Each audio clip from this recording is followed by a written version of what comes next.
নমস্কার বন্ধুরা, অপর্ণাস কিচেনে আপনাদের সবাইকে স্বাগত। আজকে আমি আপনাদের সাথে শেয়ার করতে চলেছি লস্যি। 3 রকমের লস্যি আমি একটা ভিডিওতেই আপনাদের সঙ্গে শেয়ার করছি। তার জন্য নিয়েছি একটা আম, এখানে ড্রাই ফ্রুটস কিছু নিয়েছি নিজের পছন্দ মতো, দই, চিনি আর বিট নুন। দইটা আমার ঘরের তৈরি, ঘরে পাতা টক দই। আমার টক দইয়ের একটা রেসিপি অলরেডি দেওয়া আছে, আপনারা আমার পেজে ঢুকে সেই রেসিপিটা দেখতে পারবেন। প্রথমে দইয়ের মধ্যে দিয়ে দিব জল। আপনারা নর্মাল টেম্পারেচারে জলও ব্যবহার করতে পারেন, আবার ফ্রিজের ঠান্ডা জলও এখানে ব্যবহার করতে পারেন।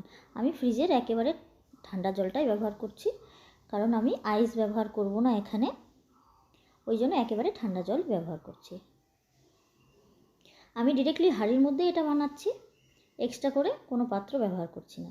জল দিয়ে একটু নেড়ে চেড়ে দিয়ে দিলাম স্বাদ অনুসারে চিনি। অবশ্যই চিনিটা আপনারা আপনাদের স্বাদ অনুসারেই ব্যবহার করবেন। আবারও একটু নেড়েচেড়ে দিয়ে দিচ্ছি বিট নুন।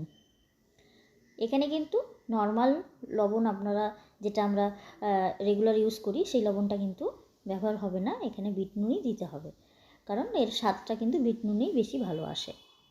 এবার একটা ডাল কাটার সাহায্যে এটাকে আমি এইভাবে করে কাটা দিয়ে নিচ্ছি। আপনারা চাইলে মিক্সিতে 30 থেকে 40 সেকেন্ডের মতন ঘুরিয়ে নিলেই হবে, সেটাও করতে পারেন।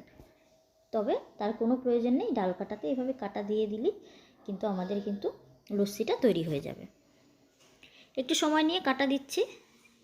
খুব বেশি জল ব্যবহার একেবারে করবেন না, তাহলে কিন্তু পাতলা হয়ে যায়। খুব বেশি পাতলা কিন্তু খেতে ভালো লাগে না।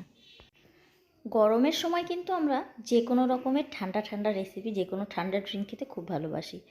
আর বাড়িতে কোনো লোকজন আসলেও তাদেরকেও কিন্তু খুব তাড়াতাড়ি এইরকম একটা লস্যি আপনারা বানিয়ে দিতেই পারেন। এটা হেলদিও যেমন, খেতেও কিন্তু তেমনই টেস্টি। আমটাকে প্রথমে একটু জুস বানিয়ে নিয়েছি, যেহেতু এটা পাকা আম, চিপে নিলেই এটা থেকে রস বেরিয়ে আসে। আমি 3 রকমের লস্যি আপনাদের আগেও বলেছি, আবারও বলছি, 3 ধরনের আমি লস্যি বানিয়ে দেখাবো। একটা হচ্ছে ম্যাঙ্গো, একটা চকলেট, আর একটা নর্মাল। চকলেটের জন্য আপনারা চকলেট সিরাপও তৈরি করতে পারেন, আবার এমনি চকলেটের প্যাকেট একটু গরম জায়গায় রেখে দিলে, মানে রোদ্রে যদি রেখে দেন, তাহলে এরকম কিন্তু একেবারে গলে যায়, সেটাও আপনারা ব্যবহার করতে পারেন। তবে আপনারা চকলেট সিরাপও ব্যবহার করতে পারেন। এবার নর্মাল লস্যির জন্য দিয়ে দেবো এখানে ড্রাই ফ্রুট। আপনারা নিজেদের পছন্দ অনুসারে ড্রাই ফ্রুটস এখানে ব্যবহার করতে পারেন। এবার বানিয়ে রাখা যে টক দইয়ের মিশ্রণটা, সেটা আমি এখানে দিয়ে দেবো পরপর করে 3টে গ্লাসেই, অল্প অল্প করে আস্তে আস্তে করে দিতে হবে। আমার এই 3 রকমের লস্যির রেসিপি যদি আপনাদের ভালো লেগে থাকে, তাহলে অবশ্যই অবশ্যই লাইক করবেন, সবার সাথে শেয়ার করবেন, বেশি বেশি করে কমেন্টস করবেন, কেমন হয়েছে অবশ্যই জানাবেন। ভালো লেগে থাকলে অবশ্যই কমেন্টে বলবেন কেমন হয়েছে, আর বাড়িতে অবশ্যই ট্রাই করে দেখবেন লস্যিটা কেমন হয়েছে। আশা করছি খুব টেস্টি হবে। যদি নতুন বন্ধু হয়ে থাকেন তাহলে অবশ্যই আমার চ্যানেলটাকে সাবস্ক্রাইব করুন, এবং ফেসবুক থেকে যদি দেখে থাকেন তাহলে আমাকে অবশ্যই ফলো করুন। সবগুলোতে সমান সমান করে দিয়ে দেওয়ার পরে এইভাবে একটা চামচের সাহায্যে নেড়ে নেব। দেখতে পাচ্ছেন যেগুলো আমি ম্যাঙ্গো দিয়েছি, মানে আম দিয়েছি আর চকলেট দিয়েছি, তার কালারটা চেঞ্জ হয়ে গেছে, আর নর্মালের কালারটা নর্মালভাবে আছে। এবারে ওপরে এখানে একটুখানি জিরে গুঁড়ো দিয়ে দেবো। জিরে এটা আপনাকে ভেজে দিতে হবে, ভেজে গুঁড়ো করে দিতে হবে। বাজার থেকে কিন্তু জিরে গুঁড়ো কিনে দিলে টেস্টটা ভালো আসে না। আর সবগুলোতেই আমি আবারও একটু একটু করে ড্রাই ফ্রুটস দিয়ে দিচ্ছি। ড্রাই ফ্রুটসগুলো অবশ্যই দেওয়ার আগে কিন্তু একটু সরু সরু করে কেটে নেবেন, যতটা পারবেন চপ করে কাটবেন।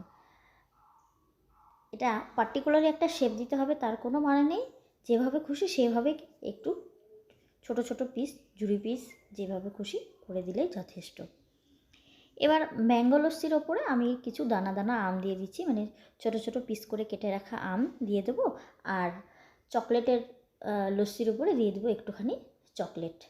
এটা রোদ্রে রেখেছিলাম, সেখান থেকে চিপে একটুখানি বের করে এখানে দিয়ে দিচ্ছি। আপনাদের কাছে রিকোয়েস্ট রইল, অবশ্যই একবার অন্তত রেসিপিটা বানিয়ে বাড়িতে খাবেন, আশা করছি খুব ভালো লাগবে। আপনাদের সবাইকে অনেক অনেক ধন্যবাদ। ভালো থাকবেন, সুস্থ থাকবেন। আবারও দেখা হবে অন্য কোনো রেসিপি নিয়ে।